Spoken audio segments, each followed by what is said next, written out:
তৃণমূল যা শাস্তি দেবে তাই মাথা পেতে মেনে নেব।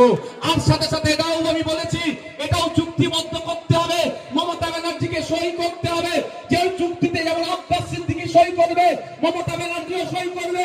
যেখানে যেখানে তৃণমূল প্রার্থী দেবে সেখানে যদি বিজেপি আসে তাহলে আইএসএফ যা শাস্তি দেবে মাথা পেতে মেনে নিতে হবে। এই কথা বলেছিলাম।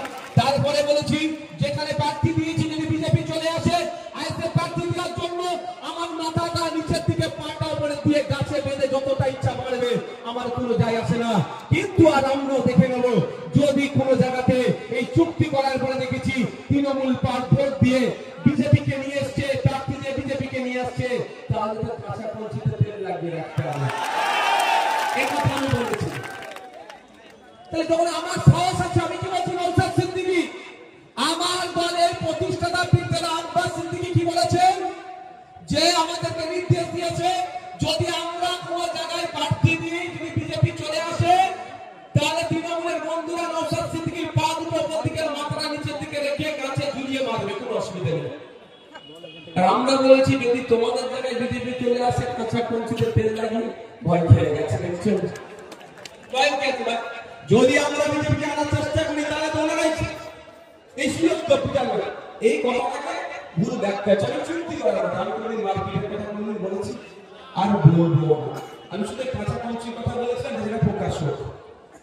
আমরা কি চাইছি, রাজ্যের মানুষের কাছে যাক। প্রকৃত অর্থে বিজেপির বিরুদ্ধে কারা লড়াই করতে চাইছে, এই স্টুডেন্ট ভোটের লড়াই কি? রিমাইন্ড আপনাকে একবার করে দিচ্ছি, রিমাইন্ডার হিসাবে আমি কাজ করে দিচ্ছি। 1 কোটি আদিবাসী পশ্চিম বাংলায় নাই, কিন্তু 1.5 কোটি আদিবাসীদের যে নামে যে সার্টিফিকেট ইস্যু হয়, এসটি সার্টিফিকেট ইস্যু হয়ে গেছে। ভাবেন কে খাচ্ছে? ভূতে খাচ্ছে। ভূতে খাচ্ছে না। 1 কোটি আদিবাসী পশ্চিম বাংলায় নাই, 1.5 কোটি এসটি সার্টিফিকেট দিয়ে দিয়েছে। মানে 50 লক্ষ কম করে নন এসটিরা আদিবাসী কোটাতে। এবারে যারা মেডিকেলে যারা চান্স পেয়েছে, 41 জন ডক্টরের কোটাতে আদিবাসী সিট থেকে তারা চুরি করে নিয়েছে, মানে ফেক সার্টিফিকেট দিয়ে 41 জন এই ধরনের। তাহলে 41টা ডাক্তার আদিবাসী সমাজ থেকে কম হলো তো নাকি? ভাই প্রকৃত আদিবাসী সমাজ থেকে।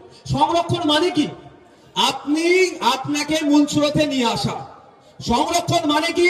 আপনি আজকে মুসলিম সমাজের কথা যদি বলি, 100 জন সরকারি কর্মচারী থাকলে একজনও সব মুসলমানকে খুঁজে পাওয়া যাবে না। কিন্তু সংরক্ষণ মানে কি? 10% সংরক্ষণ দিয়েছে। কিন্তু বাবা সাহেব আম্বেদকরের ওই বাণীতে আমি বিশ্বাস করি, যারা সংরক্ষণ নিয়ে নাক ছিটকায় তাদের উদ্দেশ্যে আমার বার্তা, বাবা সাহেব আম্বেদকর বলেছিলেন, যার যত সংজ্ঞা বাড়ি তার তত ভাগিদারি। চলে